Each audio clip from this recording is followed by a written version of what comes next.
And I want you to think about this, pastors. Think about this. There was a great king who loved his bride. Oh, he loved her. And he always dressed her in the simplest yet most elegant white linen.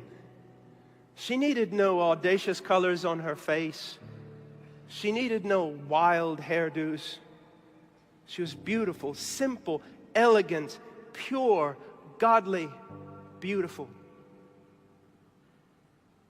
And one day this king goes on a long journey and he calls you as a steward. He says, I'm going to entrust my bride to you.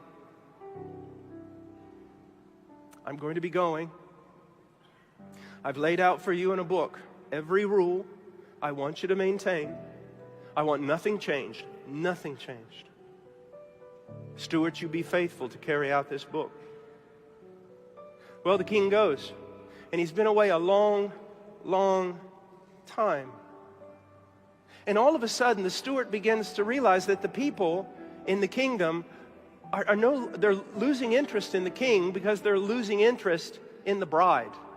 She's too simple, too prudish, rather boring.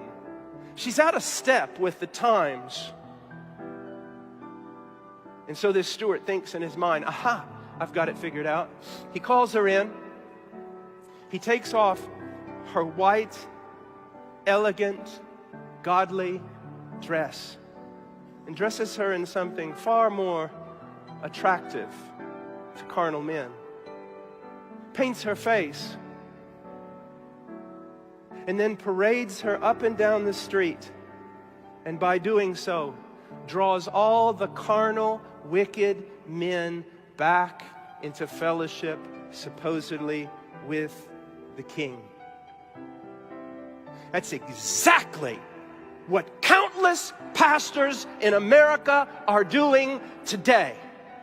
They have taken the simplicity of the bride of Christ, her magnificent beauty, her purity, her holiness, and they have tore it from her, and they dress her up and parade her in front of carnal men that they will be attracted to somehow come back to God.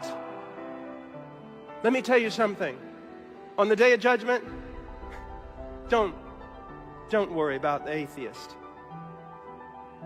Don't fear for the prostitute or the murderer.